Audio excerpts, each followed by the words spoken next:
அஸ்ஸலாமு அலைக்கும். Hello friends, எல்லாரும் எப்படி இருக்கீங்க? Welcome to taste my foot. இன்றைக்கி நம்ம என்ன ரெசிபி பார்க்க போகிறோம்னா பீட்ரூட் பொரியல் எப்படி செய்யணும் பார்க்க போகிறோம். அதுவும் இந்த பொரியலை நம்ம வீட்லேயே ஃப்ரெஷ்ஷாக மசாலா அரைச்சி செய்ய போகிறோம். பீட்ரூட் பிடிக்காதவங்க இதை விரும்பி சாப்பிடுவாங்க. இது எப்படி செய்யலாம் பார்க்கலாம். ஸோ இந்த வீடியோ கடைசி வரைக்கும் ஸ்கிப் பண்ணாமல் பாருங்கள். ஃபஸ்ட்டு நம்ம மசாலாவை ரெடி பண்ணிக்கலாம். இதுக்காக நான் ஒரு பேனில் ஒரு ஸ்பூன் அளவுக்கு எண்ணெய் போட்டிருக்கேன். அதில் ஒரு 5 காஞ்ச மிளகாய் போட்டிருக்கேன். காரத்துக்காக நான் இதில் வெறும் காஞ்ச மிளகாய் தான் போடுறேன். ஸோ உங்கள் காரத்துக்கு ஏற்ற இந்த காஞ்ச மிளகாய் எக்ஸ்ட்ரா எல்லாம் கம்மி போட்டுக்கோங்க. நெக்ஸ்ட்டு 1 டேபிள் ஸ்பூன் அளவுக்கு தனியா, 1 ஸ்பூன் அளவுக்கு ஜீரகம் போட்டு நல்லா ஃப்ரை பண்ணிக்கிங்க இந்த எண்ணெயிலேயே.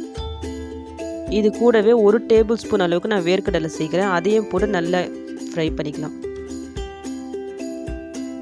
இது எல்லாம் ஃப்ரை ஆகும்போது நல்ல ஒரு வாசனை வரும். அது வரைக்கும் நல்லா இதை ஃப்ரை பண்ணிக்கலாம். இப்போ இது ரெடி ஆகிடுச்சு. நான் ஆஃப் பண்ணிக்கிறேன் ஸ்டவ்வை. நல்லா ஆறிட்ட பிறகு ஒரு மிக்ஸி ஜாரில் ட்ரான்ஸ்ஃபர் பண்ணிக்கலாம். இந்த மாதிரி அரைச்சி எடுத்துக்குங்க. நெக்ஸ்ட்டு இந்த பொரியலுக்காக நான் ஒரு பெரிய பீட்ரூட்டை இந்த மாதிரி சின்ன சின்ன பீஸாக கட் பண்ணி வச்சுருக்கேன்.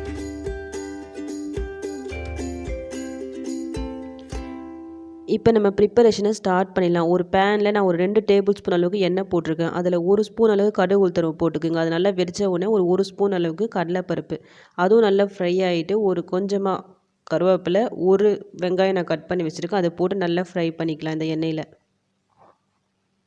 இப்போ இந்த வெங்காயம் நல்லா வதங்கிடுச்சு. இப்போ இந்த ஸ்டேஜில் கட் பண்ணி வச்சுருக்கேன் இந்த பீட்ரூட்டை இதில் ஆட் பண்ணுறேன். பீட்ரூட்டை ஆட் பண்ணிவிட்டு ஒரு 2 மினிட்ஸ் இதை அப்படியே நல்லா வதக்கிக்கலாம். அதுக்கப்புறமா இதுக்கு தேவையான அளவு தண்ணி ஊற்றிக்கலாம். நான் இதில் ஒரு 1/2 கப் அளவுக்கு தண்ணி ஆட் பண்ணுறேன். கூடவே இதுக்கு தேவையான அளவு சால்ட்டும் போட்டு ஒரு மூடி போட்டு கவர் பண்ணிக்கலாம். ஒரு 10 to 15 மினிட்ஸ் இதை குக் பண்ணி எடுத்துக்கலாம் நம்ம. 15 மினிட்ஸ் ஆகிடுச்சு. நான் ஓப்பன் பண்ணிட்டேன். இந்த பீட்ரூட் வந்து முக்கால்வாசி நல்லா குக்காகி வந்திருக்கு. இப்போ இந்த ஸ்டேஜில் ஒரு 2 டேபிள் ஸ்பூன் அளவுக்கு துருவின தேங்காய் இதில் போட்டுட்டு நல்லா ஒரு மிக்ஸ் கொடுத்து விட்டுக்கலாம். துருவின தேங்காய் இதில் ஆட் பண்ணுறதால இந்த பீட்ரூட்டுக்கு ஒரு நல்ல ஃப்ளேவர் கிடைக்கும். இந்த தேங்காய் இதில் எல்லாத்துலேயும் நல்லா மிக்ஸ் ஆகிடுச்சு. இந்த ஸ்டேஜில் நம்ம அரைச்சி வச்சுருக்கோம்ல இந்த மசாலா பவுட்ரு, அது இதில் ஆட் பண்ணிக்கலாம். அது போட்டுட்டு நல்லா ஒரு மிக்ஸ் பண்ணி விடுங்க. ஒரு 5 மினிட்ஸ் இது அப்படியே இருக்கட்டும்.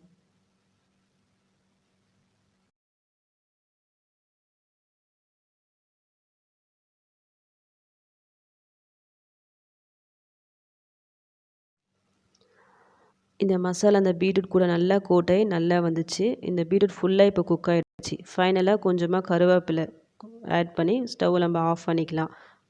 அவ்வளோதான். இப்போ நம்ம பீட்ரூட் பொரியல் ரெடி ஆகிடுச்சு. சூடான சாதத்தோட கொஞ்சமாக நெய் சேர்த்து இந்த பீட்ரூட் பொரியலை போட்டு அப்படியே பிசைஞ்சு சாப்பிடும்போது ரொம்ப நல்லா டேஸ்ட்டாக நல்லாயிருக்கும். இதுக்கு சைட் டிஷ் எதுவுமே தேவையில்லை, அந்தளவுக்கு இது டேஸ்ட்டாக இருக்கும்.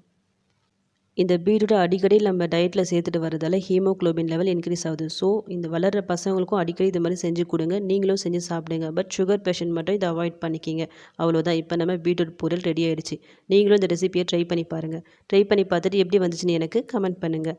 இந்த ரெசிபி உங்களுக்கு பிடிச்சிருந்தா என்னுடைய சேனலை லைக் பண்ணுங்கள், ஷேர் பண்ணுங்கள், கமெண்ட் பண்ணுங்கள். மறக்காமல் சப்ஸ்கிரைப் பண்ணுங்கள். தேங்க்யூ.